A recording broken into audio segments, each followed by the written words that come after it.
पुरानी पेंशन की बहाली के मुद्दे पर आंदोलित सरकारी कर्मचारियों की नई मांग ने जहां प्रधानमंत्री नरेंद्र मोदी की टेंशन को बढ़ा दिया है और इसी के नाते से प्रधानमंत्री नरेंद्र मोदी बीच का रास्ता निकालने में जुटे हुए हैं। दूसरी तरफ नीति आयोग की अध्यक्षता में देर रात पुरानी पेंशन की बहाली के मुद्दे पर आंदोलित सरकारी कर्मचारियों की मांगों को लेकर के एक बड़ी और अहम बैठक की गई। इस बैठक में वित्त विभाग के सचिव मौजूद थे। इसी के अलावा पेंशन विभाग के सचिव वी श्रीनिवास, कैबिनेट सचिव टीवी सोमनाथन और इसी के साथ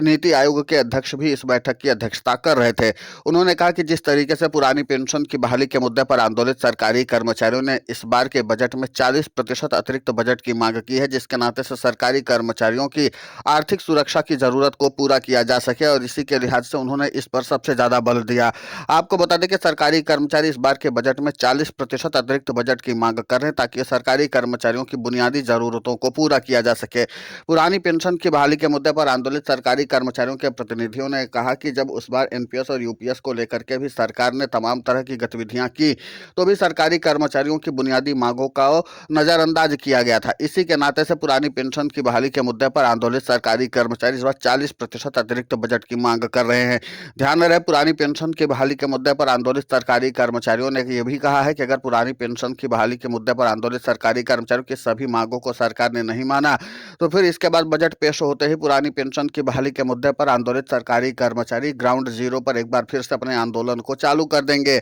और राष्ट्रव्यापी आंदोलन करने में भी पुरानी पेंशन की बहाली के मुद्दे पर आंदोलित सरकारी कर्मचारी किसी भी हाल में गुरेज करने वाले नहीं हैं। इसीलिए सरकार की ओर से भी इस बात की कवायद की जा रही कि इस बार सरकारी कर्मचारियों की जरूरतों को पूरा करने के लिए कम से कम बीच का रास्ता निकाला जाना चाहिए, जिसके नाते से सरकारी कर्मचारी अपने आप को ठगा हुआ महसूस न करे। आपको बता दें कि इसके पहले भी 2024-25 का जो बजट पेश किया गया था सरकारी कर्मचारियों के लिहाज से कोई ज्यादा फायदेमंद नहीं था। इसीलिए पुरानी पेंशन की बहाली के मुद्दे पर आंदोलित सरकारी कर्मचारियों ने इस बात पर बल दिया है कि पुरानी पेंशन की जो मांग है उसी के साथ अन्य जरूरतों को भी पूरा किया जाना चाहिए और इसीलिए पुरानी पेंशन की बहाली के मुद्दे पर आंदोलित सरकारी कर्मचारियों ने अपनी डिमांड की लिस्ट जो है वो सीधे तौर पर वित्त मंत्री निर्मला सीतारमण और प्रधानमंत्री नरेंद्र मोदी के सामने रख भी दिया है। और अब देखना महत्वपूर्ण होगा कि जिस तरीके से पुरानी पेंशन की बहाली के मुद्दे पर आंदोलित सरकारी कर्मचारियों के प्रतिनिधियों से भी पेंशन विभाग के सचिव वी श्रीनिवास ने मुलाकात करके उनकी मांगों को जाना था, तो वैसे में देखना महत्वपूर्ण होगा कि इस बैठक का नतीजा क्या निकलता है,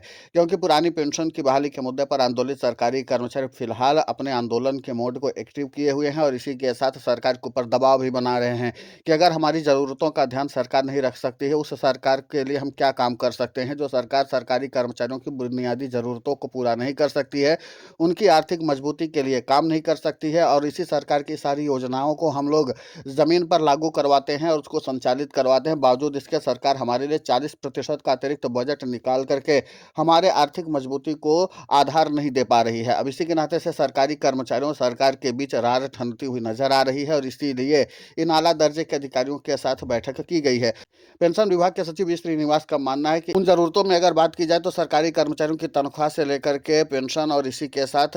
मेडिकल सुविधाओं तक को भी प्रमुखता के आधार पर रखा गया है और इसीलिए पुरानी पेंशन की बहाली के मुद्दे पर आंदोलित सरकारी कर्मचारियों ने 40% के अतिरिक्त बजट की मांग की है। अब इसी के नाते से पेंशन विभाग के सचिव ने एक ड्राफ्ट तैयार कर दिया, जिसके नाते से पुरानी पेंशन की बहाली के मुद्दे पर आंदोलित सरकारी कर्मचारियों की सभी जरूरतों को पूरा किया जा सके। लेकिन देखना महत्वपूर्ण होगा कि इसको हरी झंडी देने के लिए क्या वित्त मंत्री निर्मला सीतारमण और खुद प्रधानमंत्री नरेंद्र मोदी तैयार होते हैं, क्योंकि जाहिर सी बात है कि 1 फरवरी 2026 को एक बार फिर से बजट देश का पेश होने जा रहा है और इसके नाते से सरकारी कर्मचारियों की ज़रूरतें जो है उसको भी प्रमुखता के आधार पर रखा जाना चाहिए और सरकारी कर्मचारी इस बार के बजट से काफ़ी ज़्यादा उम्मीद लगाए हुए बैठे हुए हैं, क्योंकि यही एक बजट है जिसमें सरकारी कर्मचारियों के ऊपर अतिरिक्त दबाव नहीं होगा, क्योंकि उसके बाद सरकारी कर्मचारियों को 2027 और 2028 में अतिरिक्त चुनावी भार का भी काम करना होगा और उसके लिए आगे चल करके कई राज्यों में विधानसभा चुनाव प्रस्तावित है और उसके बाद आगामी समय में लोकसभा चुनाव 2029 में प्रस्तावित हो जाएगा। तो जाहिर सी बात है कि सरकारी कर्मचारियों के पास यही एक मौका है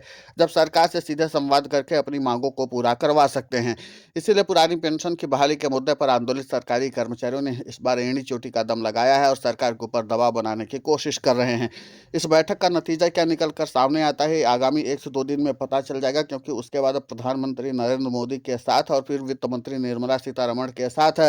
तमाम आला दर्जे के अधिकारी बैठक करेंगे और अपनी बातों को रखेंगे। लेकिन पेंशन विभाग के सचिव ने एक ड्राफ्ट तैयार कर लिया है जिसमें एनपीएस, ओपीएस और इसी के साथ यूपीएस के क्रियान्वयन का पूरा रोड मैप तैयार हुआ है। अब देखना महत्वपूर्ण होगा कि जिस तरीके से पुरानी पेंशन की बहाली के मुद्दे पर आंदोलित सरकारी सरकारी कर्मचारियों ने अपनी नीतियों का निर्धारण कर लिया है और इसी के साथ उन्होंने सरकार को इस बाबत जानकारी दे दी है कि हमारी इन मांगों को प्रमुखता के आधार पर पूरा किया जाना चाहिए। देखना यह होगा कि जिस तरीके से पुरानी पेंशन की बहाली के मुद्दे पर आंदोलित सरकारी कर्मचारियों की डिमांड लगातार बढ़ रही है और इसके बाद लगातार उनकी ज़रूरतों को लेकर के मंथन चिंतन का दौर शुरू हो चुका है। इस बार एनपीएस, यूपीएस और सीधे तौर पर ओपीएस की तमाम ज़रूरतों को भी ध्यान में रखा जाना चाहिए और सरकारी कर्मचारियों को इन मांगों को लेकर के भी अब अपने तरफ से हरी झंडी दे दी गई है। उन्होंने कहा कि पुरानी पेंशन की बहाली के मुद्दे पर आंदोलित सरकारी कर्मचारी जो हैं वो लगातार सरकार की नीतियों से अवगत होते रहे हैं। इसी के साथ जिस तरीके से 3 पेंशन प्रणाली देश में चल रही है और इसी के साथ सरकारी कर्मचारी को अलग-अलग तरह के फ़ायदे दिए जा रहे हैं, वो भी एक तरह से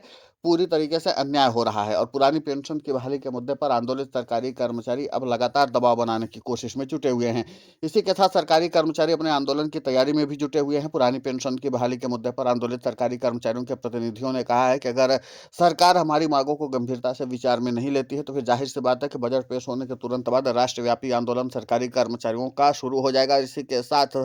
सरकारी कर्मचारी अनिश्चितकालीन हड़ताल पर भी जा सकते हैं। सरकार के लिए इतना काफ़ी कि अगर सरकारी कर्मचारी एक बार फिर से सड़क पर उतरते हैं तो फिर सरकार की कार्यशैली पर पूरी तरीके से सवाल उठना शुरू हो जाएगा और विपक्ष को बैठे बैठाए मौका भी मिल जाएगा। विपक्ष तुरंत इस मुद्दे को उठाना शुरू कर देगा कि जो इतनी बड़ी इकोनॉमी चलाने का दावा कर रहे हैं, जिनको इस बात का गुमान है कि लगातार देश की सबसे बड़ी अर्थव्यवस्था तैयार कर रही है, उन्होंने विश्व स्तर पर भी भारत का डंका बज रहा है, तो सरकारी कर्मचारियों की ज़रूरतों को पूरा क्यों नहीं कर पा रहे हैं। इसीलिए पेंशन विभाग के सचिव ने एक बीच का रास्ता निकालने के लिए ड्राफ्ट तैयार किया। उस ड्राफ्ट को तभी खोला जाएगा जब प्रधानमंत्री नरेंद्र मोदी के साथ बैठक होगी और उसमें इस बात की जानकारी दी जाएगी कि सरकारी कर्मचारियों के लिए इस बार क्या क्या किया जा सकता है। लेकिन इतना तो तय है कि पुरानी पेंशन की बहाली के मुद्दे पर आंदोलित सरकारी कर्मचारियों के लिए अब सरकार भी काफी ज्यादा संजीदा नजर आ रही है। सरकार इस मामले पर समाधान निकालने पर जुटी हुई है। पुरानी पेंशन की बहाली के मुद्दे पर आंदोलित सरकारी कर्मचारियों ने टैक्स के प्रावधानों को लेकर के भी कहा है कि जिस तरीके से तमिलनाडु में एश्योर्ड पेंशन योजना लाई गई है, उसी तरीके से सरकारी कर्मचारियों के लिए अगर केंद्र की सरकार